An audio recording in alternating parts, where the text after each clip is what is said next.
Hello student, स्वागत है हमारे यूट्यूब चैनल वीकेएम पॉइंट में। यहाँ पर आपको मैथमेटिक्स से रिलेटेड वो सारे टॉपिक्स मिलेंगे जो आप पढ़ रहे हैं या बाद में भी पढ़ना चाहते हैं। ऐसे टॉपिक जो आपको क्लासरूम में कठिन लगते हैं या बोरिंग फील कराते हैं, लेकिन हम आपको देंगे उनका सिंपल और इंटरेस्टिंग वे में कंटेंट। तो सभी लोग हमारे यूट्यूब चैनल को सब्सक्राइब कर लें और दूसरों को शेयर भी करें। तो चलिए आज का टॉपिक स्टार्ट करते हैं। बच्चों, आज का हमारा टॉपिक है फंक्शन ऑफ कॉम्प्लेक्स वेरिएबल। इसमें हम लोग बेटा एनालिटिक फंक्शन डिफाइन करेंगे, एग्जाम्पल उनके बताएंगे। काशी-रीमान इक्वेशंस क्या होती हैं उनके बारे में भी आपको बताएंगे। काशी-रीमान इक्वेशन का कहाँ यूज होता है, हार्मोनिक फंक्शन क्या होता है, कॉन्जुगेट हार्मोनिक फंक्शन क्या है, और सबसे इंपॉर्टेंट चीज how to construct analytic function. Analytic function कैसे हम लोग कंस्ट्रक्ट करेंगे, कैसे बनाएंगे बाय मिलन थॉमसन मेथड। तो ये सारा कुछ हमारे इस वन शॉट में होने जा रहा है। तो चलिए बच्चों स्टार्ट करते हैं। What is an analytic function? Analytic function for definition एक कॉम्प्लेक्स फंक्शन एफ बेटा अब हम लोग एफ एक्स या रियल वैल्यूड फंक्शन में नहीं बात करेंगे। अभी तक हम लोग एफ एक्स में बात करते थे जहां पे एक्स हमारा वेरिएबल रियल वेरिएबल होता था, लेकिन अब हम लोग बेटा कॉम्प्लेक्स फंक्शन में बात करेंगे, मतलब कॉम्प्लेक्स वेरिएबल में। कॉम्प्लेक्स वेरिएबल हमारा क्या होता है? z होता है। और z को हम लोग कैसे एक्सप्रेस कर सकते हैं? x प्लस आई वाई के टर्म्स में एक्सप्रेस कर सकते हैं, जहां पर x is a real part of z and y is imaginary part of z. Okay, a complex function f(z) is said to be analytic. This is the definition of analytic function at a point z equal to z naught if there exists a neighborhood of z naught such that f(z) is single valued and differentiable in that neighborhood of z naught. Means एक ऐसा हमको neighbourhood या इसका एक पड़ोस मिल जाएगा। किसका पड़ोस बेटा? इस पॉइंट का, जेड नॉट का ये हमारा एक पड़ोस मिल जाएगा जिसमें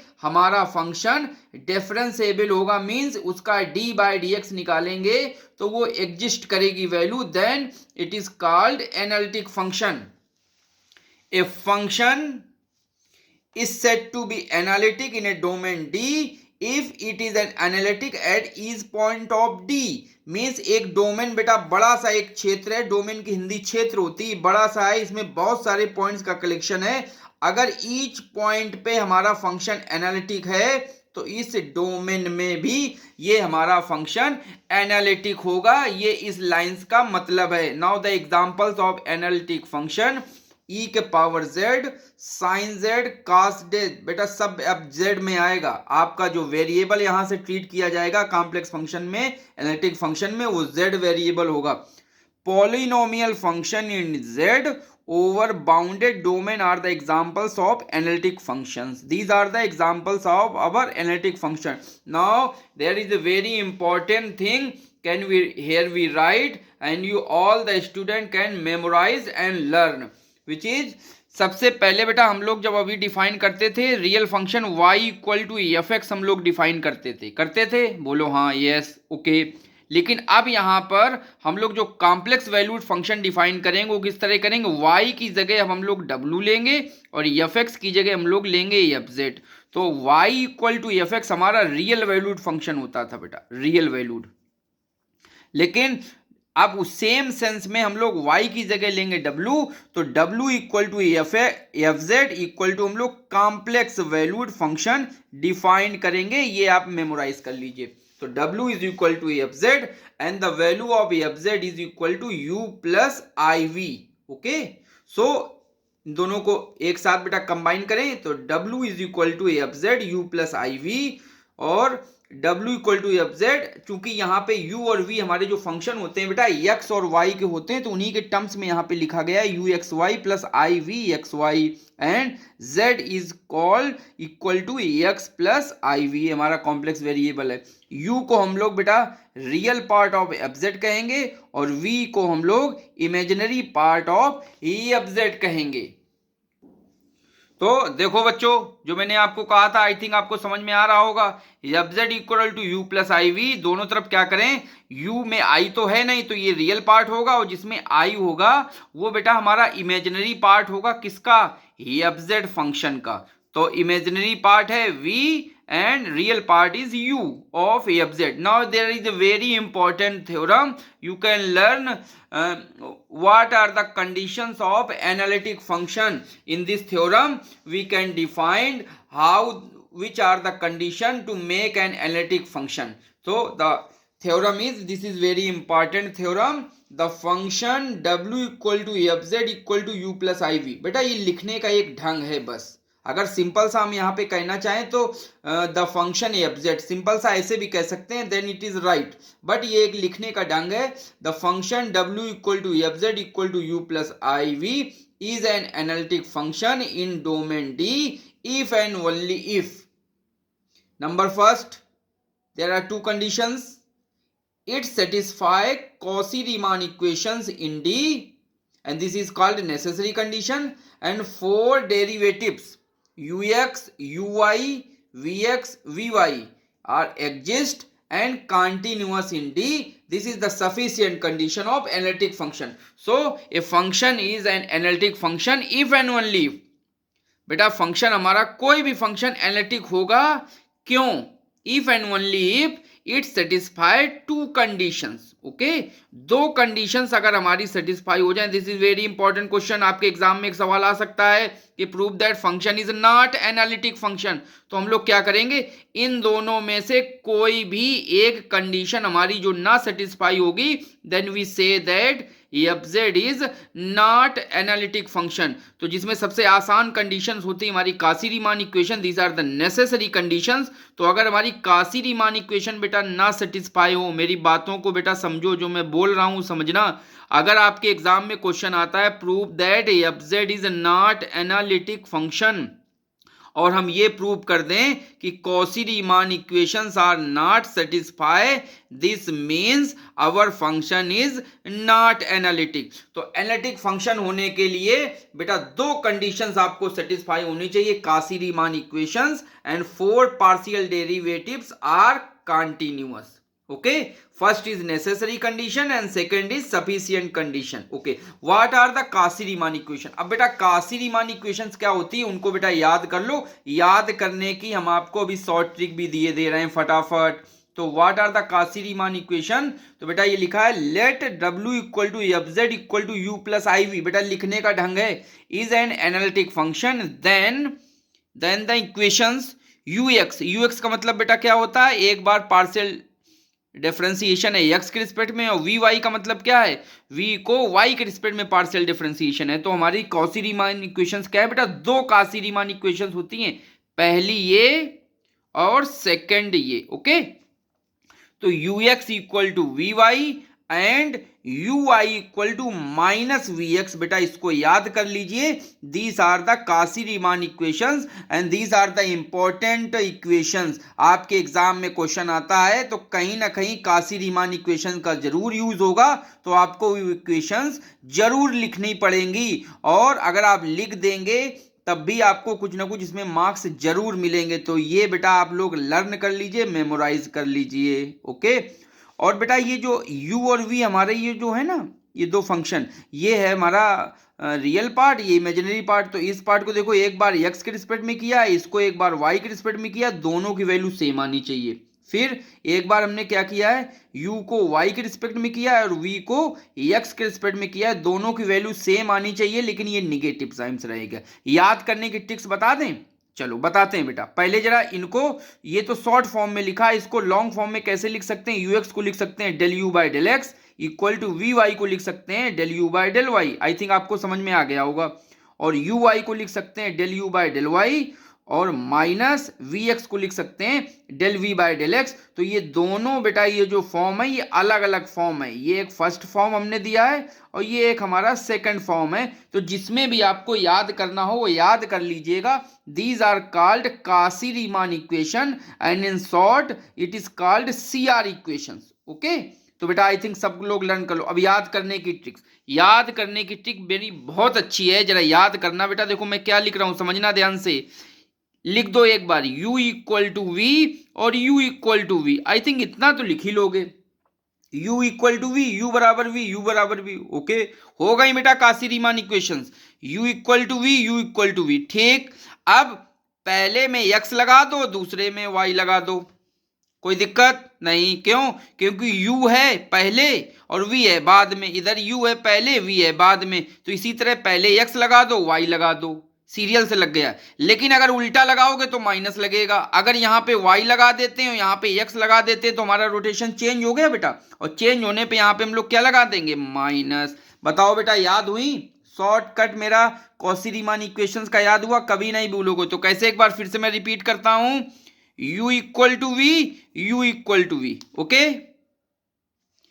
पहले में x लगा दो, दूसरे में y लगा दो, चूंकि सीरियल से लगे हैं बेटा। लेकिन अगर सीरियल रिवर्स हो जाए, पहले में y लगा दें और दूसरे में x लगा दें, तो फिर आपको एक में माइनस इसमें करना पड़ेगा। इधर करेंगे या इधर करेंगे, बात वही रहेगी। देखिए वही इक्वेशंस लिखी हैं जो मैंने यहाँ पे आपको शॉर्टकट बताई, सेम आर द इक्वेशन। तो आपको आई थिंक इक्वेशंस याद हो गई होंगी।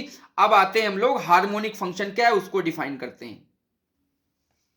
Harmonic function, a function u, कोई भी फंक्शन u हो, v हो, f हो, कोई भी फंक्शन हो, a function u is called harmonic function if first and second order derivative of u are continuous and satisfy Laplace equation। Laplace equation ये word आया है, आई थिंक आपको याद होगा, मैंने आपको अपने पिछले वीडियोस में आपको बताया था। Laplace equation का फार्मूला क्या होता है? del 2u by del x2 plus del 2u by del y2 equal to 0। This is Laplace equation है। अगर u के लिए लाप्लास इक्वेशन सेटिस्फाई हो जाए then this is called harmonic function. याद कर लो बच्चों, कभी डेफिनेशन लिखने को आती है, कभी क्वेश्चन करने को आता है। क्वेश्चन करने को आए ना कर पाओ, डेफिनेशन लिखाओ, मार्क्स मिलेंगे। ओके, तो हार्मोनिक फंक्शन क्या है कि अगर लाप्लास इक्वेशन मींस, देखो u को 2 बार डिफरेंशिएट करो x के रिस्पेक्ट में, फिर u को 2 बार डिफरेंशिएट करो y के रिस्पेक्ट में पार्शियली, और दोनों को ऐड कर दो। ऐड करके अगर वैल्यू आपकी 0 आ जाए then it is a harmonic function. अगर मान लो u की जगह v दिया गया हो और यही सेम लाप्लास इक्वेशन उसके लिए भी सेटिस्फाई हो जाए then v is also called harmonic function. और एफजेड के हमारे दो पार्ट होते हैं, u प्लस आई वी में एक u और एक v। तो u भी हार्मोनिक फंक्शन हो और v भी हार्मोनिक फंक्शन हो तो इसको कहते हैं आपस में कि कॉन्जुगेट हार्मोनिक फंक्शन है। ओके, तो u हार्मोनिक फंक्शन की क्या डेफिनेशन हुई? ये वाली equation del 2u by del x2 plus del 2u by del y2 equal to 0 satisfy हो जाए। अब आते हैं कॉन्जुगेट हार्मोनिक फंक्शन, जो ऑलरेडी हम पहले आपको भी डिफाइन कर चुके हैं। वो है let fz equal to u plus iv is an analytic function if u and both satisfy Laplace equation। देखिए मैंने कहा था u भी सेटिस्फाई करे, इनकी वैल्यू अलग अलग निकालो, निकाल सकते हो बेटा, दोनों को जोड़ो 0 हो जाएगा। v के लिए भी इन दोनों की वैल्यू अलग अलग निकालो, न्यूमेरिकल क्वेश्चन अभी आपको करने हैं, और अलग अलग करके 0 कर दो। u और v इस fz का जो ये दो पार्ट हैं रियल और इमेजिनरी, अगर रियल और इमेजिनरी दोनों पार्ट आपके लाप्लास इक्वेशन को सेटिस्फाई करते हैं then u and v are called conjugate harmonic functions. और कॉन्जुगेट फंक्शन, आई थिंक आपको डेफिनेशन याद हो गई होगी, तो बेटा एक सवाल कर लो फिर। चलो, question for harmonic function, so that the function u equal to 1 by 2 log x square plus y square is harmonic function। u is our function and for harmonic function it must be satisfy Laplace equation del 2u by del x2 plus del 2u by del y2 equal to 0। अब बच्चों u आपको ये दिया गया है, एक बार x करो के रिस्पेक्ट में डिफरेंशिएट, फिर दोबारा फिर से रिस्पेक्ट में डिफरेंशिएट, फिर 2 बार y के रिस्पेक्ट में डिफरेंशिएट करके फटाफट वैल्यू निकालो। चलो हमारे साथ फटाफट करना स्टार्ट कर दो बच्चों। चलो देखो लिखा है, now del u by del x equal to differentiate u with respect to x taking y ऐसे कांस्टेंट। तो बेटा डिफरेंशिएट कर दिया है 1 by 2 1 upon x square plus y square into, इसका फिर से डिफरेंशिएट करेंगे 2x, और y चूंकि कांस्टेंट है तो 0 आ गया। सॉल्व किया, देखिए ये वैल्यू आ गई। del 2u by del x2 बेटा निकाल देते हैं, तो del 2u by del x2 निकालेंगे तो देखिए del u by del x को एक बार फिर से x के रिस्पेक्ट में डिफरेंशिएट कर दें। del u by del x की value x upon x square plus y square, first upon second लगेगा, डिवीजन वाला बेटा लगेगा आपका डिफरेंशिएशन, तो x square plus y square का होल स्क्वायर लिखा, और इसको ऊपर लिख देंगे। लिखने के बाद बेटा इसका डिफरेंशिएट करेंगे तो इसका आएगा 1 माइनस एक्स के रिस्पेक्ट में कर रहे हैं, एक्स को रख देंगे और इसका डिफरेंशिएट एक्स के रिस्पेक्ट में करेंगे तो वैल्यू कितनी आएगी 2x प्लस 0, क्योंकि y कांस्टेंट है। अब तो del 2u by del xt solve करेंगे तो वैल्यू आएगी y square minus x square, y square minus x square by x square plus y square. This is our equation 1। Now similarly देखिए हमारा u जो function है वो symmetric है x और y में, तो डायरेक्ट हम लोग वैल्यू यहाँ पे रख सकते हैं। तो del u by del y की वैल्यू होगी y upon x square plus y square, और del 2u by del y2 की वैल्यू क्या होगी, जब x2 के रिस्पेक्ट में था, x के रिस्पेक्ट में था तो पहले y आ रहा था, तो अब यहाँ पर y के रिस्पेक्ट में अगर जब दो बार करेंगे तो पहले यहाँ पे x आएगा, तो x square minus y square upon x square plus y square हमने डायरेक्ट रख दिया है क्योंकि फंक्शन हमारा सिमेट्रिक है। This is our equation 2।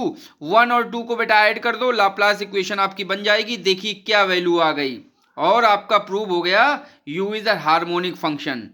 We can sum these two terms and sum करेंगे बेटा, ऐड किया एलसीएम लिया, देखिए ये आपके कैंसिल हो गए टर्म्स, तो ये वैल्यू आ गई आपकी कितनी 0, और 0 में किसी नंबर से डिवाइड करेंगे 0 0, तो ये आपकी लाप्लास इक्वेशन सेटिस्फाई हो गई।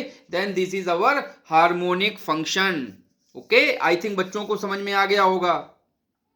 बच्चों अब हम एक क्वेश्चन करते हैं कि हमारा फंक्शन एनालिटिक नहीं है, एग्जाम में आता so that function is not analytic. This is a very important question.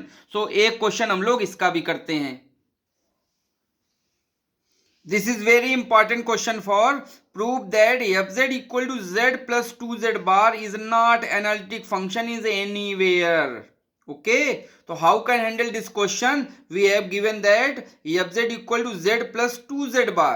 Okay, and the value of z is equal to x plus iy. बेटा याद कर लो, z बार की वैल्यू क्या होगी, i की जगह माइनस आई रिप्लेस करने से बार मिलता है हमको, तो x माइनस आई वाई, और मॉडुलस कैसे मिलता है, रियल पार्ट का स्क्वायर प्लस कॉन्जुगेट पार्ट का square upon imaginary part, sorry imaginary part का स्क्वायर, और रूट ले लें तो हमको क्या मिलता है मॉड जेड।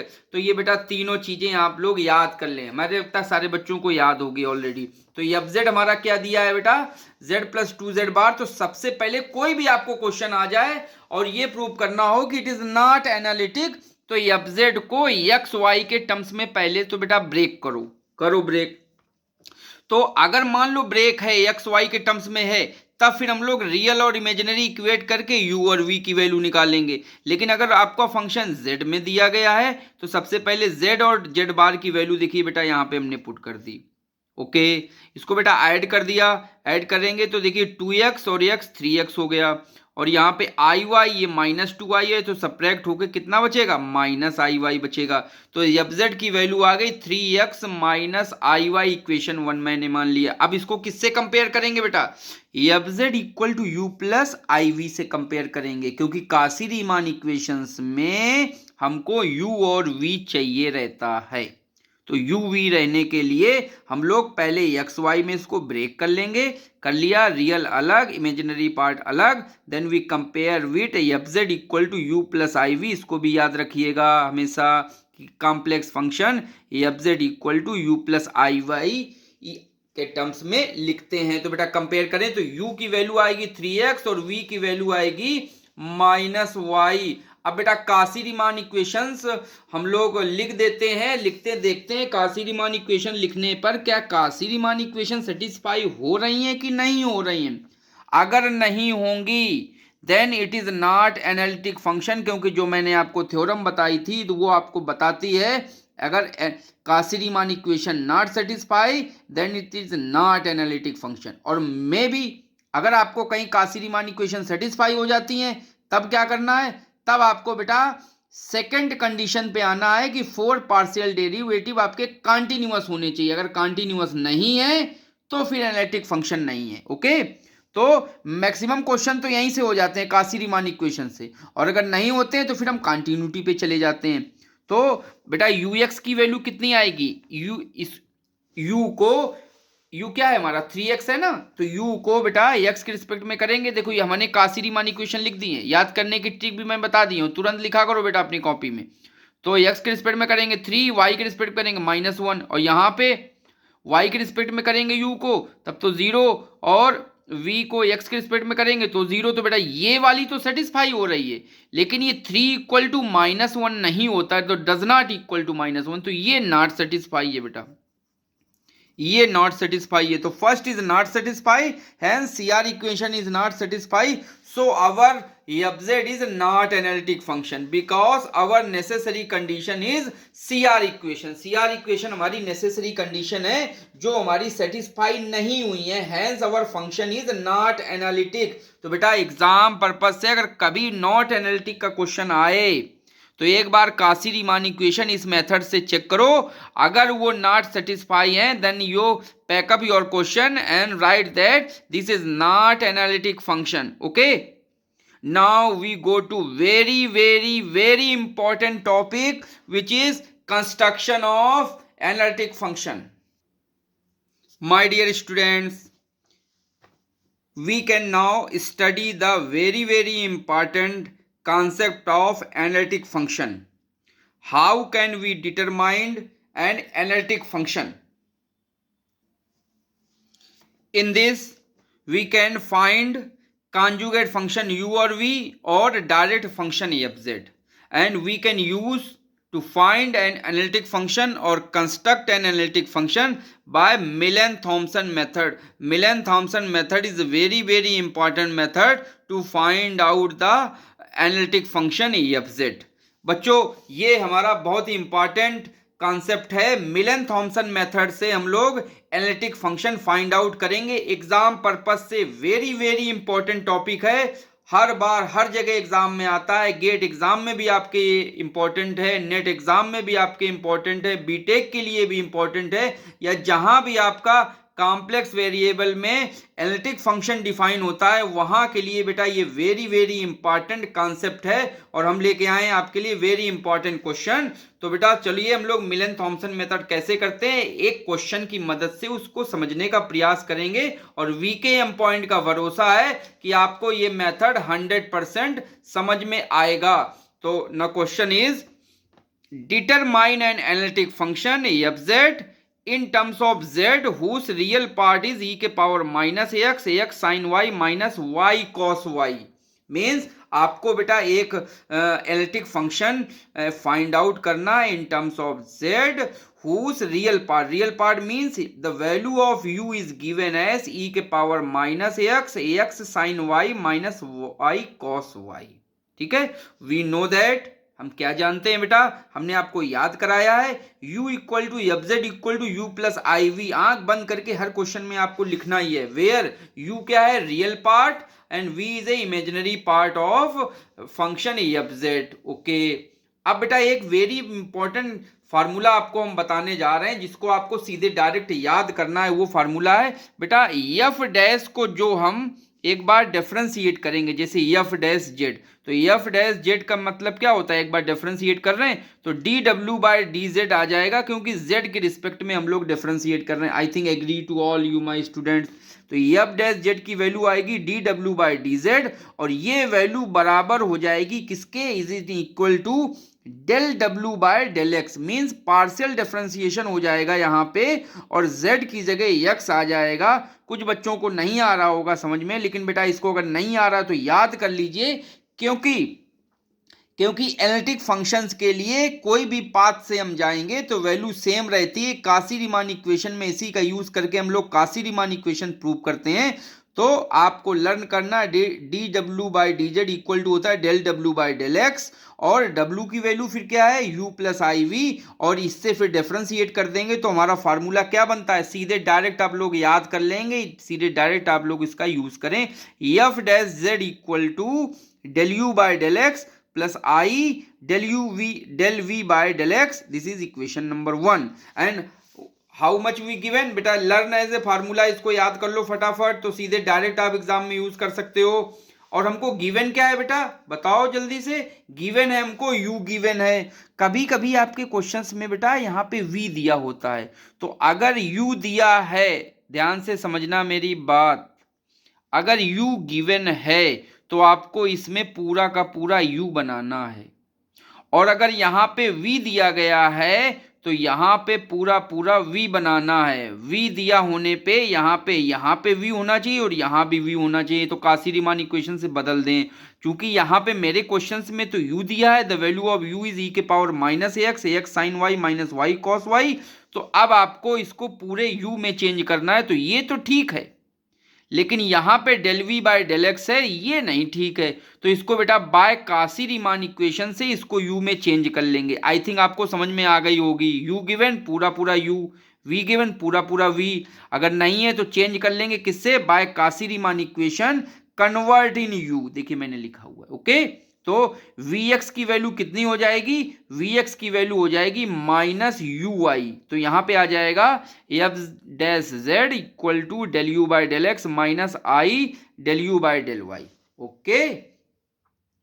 अब आपको पास u है बेटा, u को एक बार x के रिस्पेक्ट में पार्शियल डिफरेंशिएट कर दिया, आई थिंक कर लेंगे, taking y as a constant, और माइनस आई इंटू फिर एक बार फिर से u को y के रिस्पेक्ट में पार्शियल डिफरेंशिएशन कर दीजिए, taking x as a constant. तो आई थिंक बेटा ये कर लेंगे। अगर नहीं कर पा रहे हैं आप पार्शियल डिफरेंशिएशन, कुछ हमारे वीक स्टूडेंट जो नहीं कर पाए हैं, तो बेटा हमारा अब पार्शियल डिफरेंशिएशन का जो कॉन्सेप्ट है उस पर मैंने एक वीडियो लेक्चर बनाया हुआ है, आप उसको देख सकते हैं। चाहे तो मेरे डिस्क्रिप्शन बॉक्स में देख लें, उसमें मैं लिंक दे दूंगा आपको, और चाहे तो प्लेलिस्ट में जाएंगे, मैथमेटिक्स 1 के अंतर्गत पार्शियल डिफरेंशिएशन है बेटा, वहां पे आप इसको देख सकते हैं। तो बेटा डिफरेंशिएट करो, पहले इसकी वैल्यू पूरी निकाल देते हैं, फिर माइनस टाइम करके इसकी वैल्यू निकाल देते हैं। तो बेटा डिफरेंशिएट कर रहे हैं, मैंने तो करके रखा हुआ है, आप भी अपनी कॉपी में कर लीजिए। F dash z equal to, अब फर्स्ट और सेकंड लगेगा, ये फर्स्ट है और ये सेकंड फंक्शन है, तो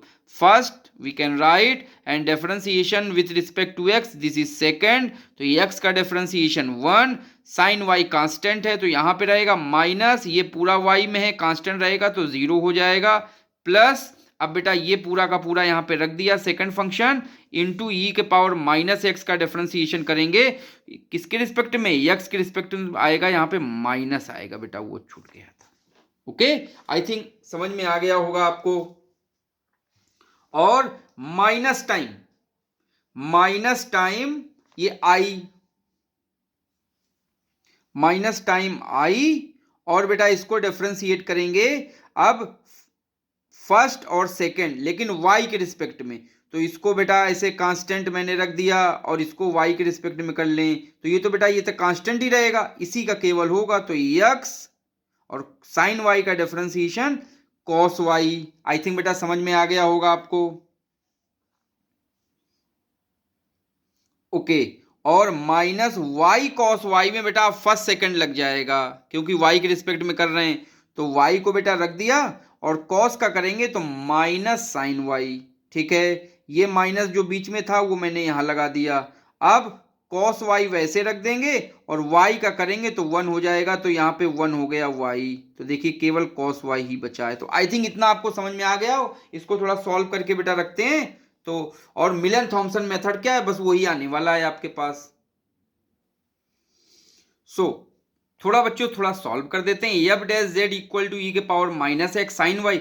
एक बात और ध्यान रखना, केवल डिफरेंशिएट करके रख देना, ज्यादा सॉल्व करने की कोशिश न करना। अभी हम बहुत छोटा सा करे दे रहे हैं, जैसे मिलन थॉमसन मेथड लगाएंगे, जो बड़ी सी ये लाइन या बड़ी सी रेल है बेटा सब छोटी हो जाएगी, केवल इंजन ही बचेगा। जितनी भी आपको रेल दिख रही है, जैसे हम मिलन थॉमसन मेथड लगाएंगे ये पूरी रेल छोटी होगी, केवल इंजन बन जाएगा। देख लीजिए बेटा, तो जैसे लिखा है सेम वैसे लिखा रहने दिया, और आ गया आपका Milne Thomson method.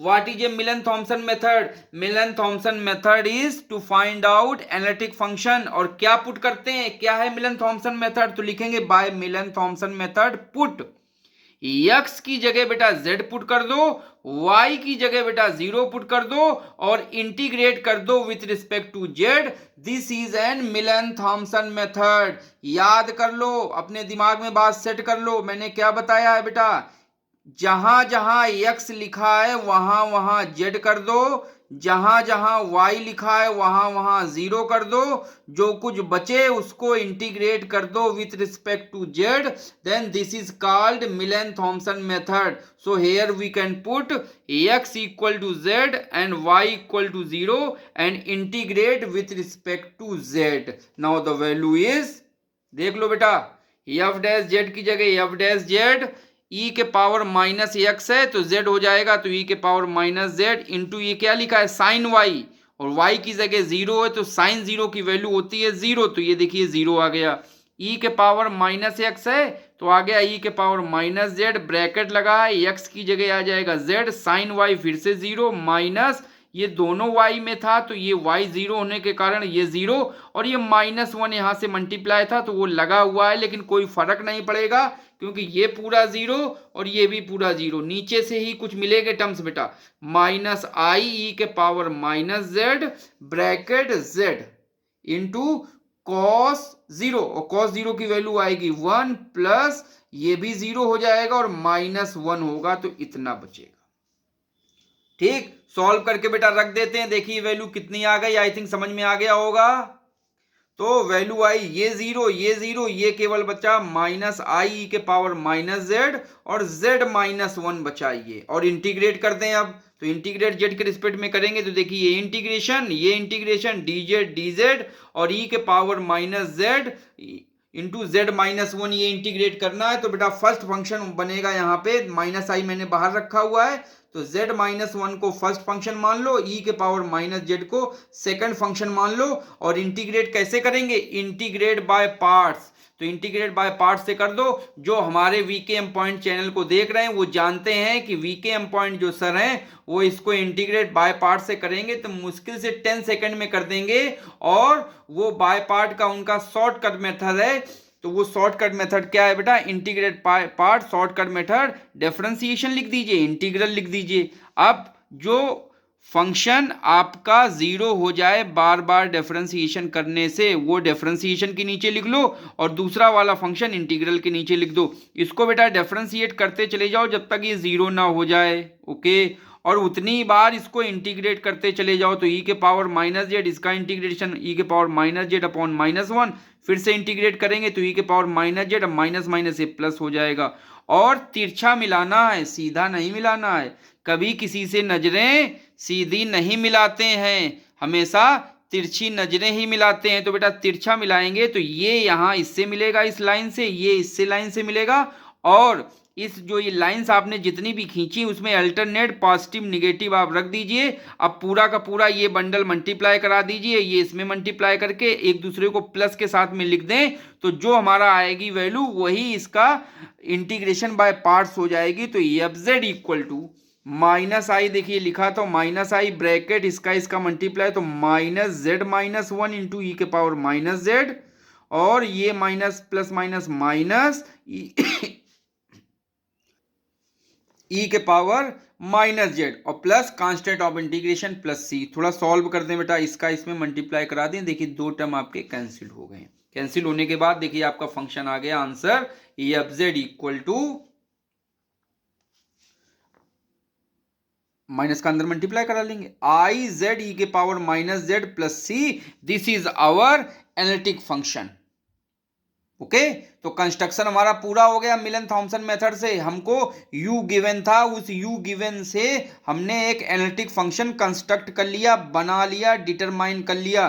This is our process. ये बेटा प्रोसेस है कंस्ट्रक्शन का या डिटर्मिनेशन का बाय मिलन थॉम्सन मेथड से हम लोग एनालिटिक फंक्शन कैसे फाइंड आउट करते हैं. अब बेटा कभी कभी मान लो u तो आपको गिवन था, एफ जेड आपने निकाल लिया. अब कभी कभी v पूछ देते हैं कि आप इसका इमेजिनरी पार्ट v की वैल्यू भी निकालिए, ये कॉन्जुगेट हार्मोनिक फंक्शन निकालिए. कभी कभी कह देते हैं find out the conjugate harmonic function also. तो क्या करेंगे, एफ जेड की जगह पे लिख देंगे u plus i v equal to, और आई जेड की जगह रख देंगे x प्लस आई वाई, और e के पावर माइनस जेड की जगह e के power minus x plus i y plus c. अब इसको थोड़ा सॉल्व करेंगे, i x plus i y, और इसको बेटा ब्रेक कर लेंगे e के पावर माइनस एक्स, ये तो रियल रहेगा, और ई के पावर माइनस आई वाई प्लस सी, सी भी हमारा रियल रहेगा। ठीक, अब इनका मल्टीप्लाई करा दें, ये बेटा किससे खोल लेंगे, डिवाइमर थ्योरम से खोल लेंगे। इसकी वैल्यू आएगी कॉस वाई माइनस आई साइन वाई। अब इनका बेटा ये ब्रैकेट पूरा, ये ब्रैकेट और आई सब पूरा मल्टीप्लाई करा लें। जिसमें जिसमें आई होगा वही टर्म्स एक साथ कंपेयर करके रख देंगे तो वो वैल्यू हमको v की मिल जाएगी, या कॉन्जुगेट हार्मोनिक फंक्शन भी निकाल लेंगे। तो आई थिंक बेटा आपको समझ में आ गया होगा कि एफ जेड निकालना है तो ऐसे निकाल लेंगे, कॉन्जुगेट हार्मोनिक फंक्शन निकालना है डिमावर थ्योरम की हेल्प से जेड की value x plus i Y रख के दोनों तरफ कंपेयर कर लेंगे तो u दिया है तो v मिल जाएगा, v दिया है तो u मिल जाएगा। ये कब करेंगे, जब हमारा एनालिटिक फंक्शन एफ जेड आ जाएगा। सो आई थिंक हमारे बच्चों को मिलन थॉमसन मेथड अच्छे से आ गया होगा। हेलो माय डियर स्टूडेंट, अब बेटा हम लोग मिलन थॉमसन मेथड का एक वेरी इंपॉर्टेंट क्वेश्चन और करने जा रहे हैं। इस क्वेश्चन की खास बात है, इसको हमने अपना नाम दिया है कि टाइप 2 टाइप का ये क्वेश्चन है, सेकंड टाइप का क्वेश्चन है बाय मिलन थॉमसन मेथड से। कैसे हम लोग फंक्शन कैसे कंस्ट्रक्ट करेंगे, कैसे फाइंड आउट करेंगे एनालिटिक फंक्शन। खास बात इसमें यह है कि आपको u नहीं दिया है या v नहीं दिया है, अब आपको या तो u प्लस v दिया जाएगा अथवा u माइनस v दिया जाएगा। खास बात इसकी ये है। ओके, तो ये सेकंड टाइप का क्वेश्चन है। इस टाइप में हम लोग मिलन थॉमसन मेथड कैसे लगा के एफ जेड की वैल्यू फाइंड आउट कर सकते हैं, जब सम या डिफरेंस के रूप में हमको रियल और इमेजिनरी पार्ट गिवन हो। सो by our question, this is also very important question. If u minus v equal to x minus y, x square plus 4xy plus y square and fz equal to u plus iv, बेटा ये तो हमें पता ही है। Okay, is an analytic function of z, find fz in terms of z। अब आपको ये given है और आपको fz फाइंड आउट करा रहा है। अभी मैंने जो पिछले क्वेश्चन आपसे डिस्कस किए थे उसमें केवल u की वैल्यू गिवन थी या v की वैल्यू गिवन थी और हमको fz निकलवा रहा था। तो बेटा चलते हैं कैसे हम लोग इसको हैंडल करेंगे क्वेश्चन को। तो we have to given u minus v। Okay, we know that, हम क्या जानते हैं, आई थिंक ये सब लोग बेटा हम जान रहे होंगे, fz equal to u plus i v. बेटा आई का दोनों तरफ मल्टीप्लाई करा दें, करा दीजिए। आई एफ जेड यहाँ पे आएगा i bracket u plus i v. अब इसका अंदर मल्टीप्लाई कराएंगे तो आई यू माइनस वी आ जाएगा। इसको मैंने कौन सी इक्वेशन लिखी है, second equation. Adding equation 1 and 2, दोनों इक्वेशन को बेटा ऐड कर दो, इसको और इसको दोनों को ऐड कर दो तो F Z plus I F Z हो जाएगा। ये देखिए, ये प्लस ये ऐड हो जाएगा, देखिए आ गया। अब आई वाले बेटा एक साथ कर लो और रियल पार्ट एक साथ कर लो और यहां से एफ जेड दोनों कॉमन ले लो तो कैसी वैल्यू आएगी, एफ जेड ब्रैकेट के अंदर ये 1 इसका और ये प्लस आई तो 1 प्लस आई आ जाएगा। आई थिंक इतना आपको समझ में आ गया होगा। ओके, और बेटा देखना यहां से u और माइनस v एक साथ मिल जाएंगे क्योंकि ये रियल पार्ट बन जाएगा और आई कॉमन लेके यहाँ पे u प्लस वी बन जाएगा। ये हमारा पूरा पार्ट इमेजिनरी पार्ट बन जाएगा। ओके, अब क्या करेंगे बच्चों, ये जो पूरा का पूरा आपका लिखा है इसको बड़ा एफ जेड मान लो, कुछ नया नाम दे देते हैं तो इसको मान लेते हैं कैपिटल एफ जेड। और जो ये u माइनस वी लिखा है ये रियल पार्ट है अपना, तो इसको कैपिटल U मान लीजिए। और ये अपना I लगा है तो इमेजिनरी पार्ट है, तो इमेजिनरी पार्ट हम लोग किससे लिखते हैं, V से, तो इसको बेटा आप कैपिटल V मान लीजिए। तो ये कैपिटल U, ये कैपिटल V और ये कैपिटल एफ जेड। तो अब कैसा बन गया हमारा function, capital F Z equal to capital F Z की वैल्यू क्या मान ली, ये हमने लेट कर ली, U की वैल्यू हमने क्या लेट कर ली, ये लेट कर ली, और v की वैल्यू हमने क्या लेट कर ली, ये लेट कर ली। तो अब हमारा कैपिटल एफ क्या बन गया, देखो हमारा कैपिटल एफ बन गया f Z equal to u plus i v. I think समझ में आ गया। इक्वेशन 3 मानो फटाफट। और हमको गिवन क्या है, u माइनस गिवन है तो u माइनस वी गिवन है, लेकिन u माइनस वी की जगह क्या लिख जाएगा, कैपिटल U इक्वल टू हो गया x minus y, x square plus 4xy plus y square. बेटा अगर आप समझदार हैं तो आप समझ गए होंगे कि फिर से हमारा u बन गया है। सेम वही फिर से हम लोग रिपीट करेंगे और कैपिटल एफ जेड की वैल्यू हम लोग मिलन थॉमसन मेथड से निकाल लेंगे। देखिए u हमने बना लिया, तो अब वी नो दैट क्या फार्मूला होता है, एफ डैश जेड, लेकिन कैपिटल में, कैपिटल डी डब्ल्यू बाई डी जेड, ये होता है डेल डब्ल्यू बाई डेल एक्स, और इसकी वैल्यू होती है del del x u plus i v. मैंने कहा था इसको याद कर लीजिएगा, तो सीधे डायरेक्ट आपको वैल्यू क्या याद करनी है, capital F Z equal to del u by del x plus i del v by del y. अब बेटा काशी रीमान इक्वेशन इसमें लगा दीजिए, क्योंकि हम लोग एनालिटिक फंक्शन कंस्ट्रक्ट कर रहे हैं तो काशी रीमान इक्वेशन तो सेटिस्फाई रहती रहेंगी, तो ये लग जाएंगी काशी रीमान इक्वेशन। तो u हमको गिवन है, तो ये सारा कुछ u में कन्वर्ट हो जाए, तो एक तो u दिया गया है और यहाँ पे del v by del x की जगह वैल्यू आ जाएगी minus del u by del y by using Cauchy Riemann equations. Now f dash z equal to del u by del x minus i del u by del y by using Cauchy Riemann equations. Okay, this equation can be used. Okay, तो अब बेटा u capital U आपको दिया है x minus y x square plus 4xy plus y square. अब बेटा एक बार x के रिस्पेक्ट में देखिए डिफरेंशिएट कर दिया, ये वैल्यू आई है, एक बार y के रिस्पेक्ट में इसको डिफरेंशिएट कर दिया, ये वैल्यू आई है। अब अगर आपको पार्शियल डिफरेंशिएशन नहीं आता तब तो बहुत गलत बात है, आप रिवीजन भी नहीं कर रहे। तो बेटा ये वैल्यू आ गई, क्या मैं सारे बच्चों को इसको समझा दूं कि आपको आ गया? बच्चे कह रहे समझा दीजिए। बेटा फर्स्ट सेकंड मान लिया, फर्स्ट को रखा, सेकंड का x के रिस्पेक्ट में डिफरेंशिएशन करेंगे 2x और x का 1 हो जाएगा तो 4y और पूरा पूरा y है तो 0 हो जाएगा कांस्टेंट होने के कारण, प्लस अब इसको बेटा रख दीजिए और इसका डिफरेंशिएट करेंगे तो 1, x का 1 और y का आ जाएगा 0, माइनस आई, देखिए माइनस आई लिखा है तो माइनस आई। अब इसको बेटा किसके रिस्पेक्ट में डिफरेंशिएट कर रहे हैं? अब हम लोग डिफरेंशिएट कर रहे हैं y के रिस्पेक्ट में, तो फर्स्ट सेकंड वही सेम, फर्स्ट को रख दिया, सेकंड को y के रिस्पेक्ट में करेंगे, दिस इज 0 और यहाँ पे y का 1 तो 4x और ये आ जाएगा 2y प्लस, अब इसको रख देंगे और इसका डिफरेंशिएट करेंगे तो 0 minus 1। Okay, by Milne Thomson method. What is a Milne Thomson method? बच्चों को याद हो गया होगा, x की जगह z पुट करो, y की जगह 0 पुट करो, इंटीग्रेट करो, बस मिलन थॉमसन मेथड। ठीक है, इनको सॉल्व नहीं करना है, सीधे हम लोग अभी रखेंगे तो ये रेल हमारी इंजन में, छोटे से इंजन में बन जाएगी। तो put x equal to z and y equal to 0, then integrate by Milne Thomson method. तो बेटा सीधे डायरेक्ट हम लोग करते हैं, इसको इस वाले को इंटीग्रेट कर दिया जीजेड और फिर इस वाले को भी इंटीग्रेट कर दिया, देखिए इंटीग्रेशन, और x की जगह z और y की जगह 0 बेटा हर जगह पुट कर दिया, देखिए ये वैल्यू आ गई।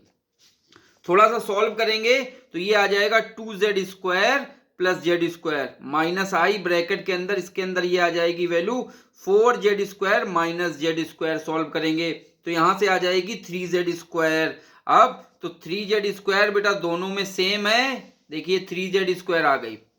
ओके, तो 3z स्क्वायर दोनों में सेम है, तो हम लोग क्या करेंगे, कॉमन ले लेंगे तो वैल्यू आएगी 3z स्क्वायर 1 माइनस आई dz। अब बेटा इसको इंटीग्रेट करना तो बहुत आसान है, 1 माइनस आई कांस्टेंट है, 3z क्यूब बाय 3 अब कांस्टेंट ऑफ इंटीग्रेशन c, 3 से कैंसिल हो जाएगा तो वैल्यू कैपिटल एफ जेड की क्या आ जाएगी, 1 minus i Z cube plus c। मैंने यहाँ पे आंसर लिखा हुआ है, आंसर आ गया है, लेकिन आपको ये आंसर चाहिए नहीं था, आपको तो इस छोटा एफ जेड चाहिए था, ये तो हमने अपने मन से कंस्ट्रक्ट किया है। तो कैपिटल एफ जेड हमारा आंसर आ गया, लेकिन हमको चाहिए small F Z analytic function, तो we can put capital F Z की वैल्यू बेटा हम लोग पुट कर देंगे। तो कैपिटल एफ जेड की वैल्यू क्या है, यहाँ पे पुट कर दीजिए 1 plus i small F Z equal to 1 minus i Z cube plus C. ये 1 माइनस आई राइट में जाके डिवाइड हो जाएगा दोनों टर्म्स में, तो 1 minus i divide by 1 plus i Z cube plus C by 1 plus i. बेटा ये सी कांस्टेंट है, इसमें नंबर से या कॉम्प्लेक्स नंबर का डिवाइड करेंगे तो एक नया कांस्टेंट हम मान लेंगे C1।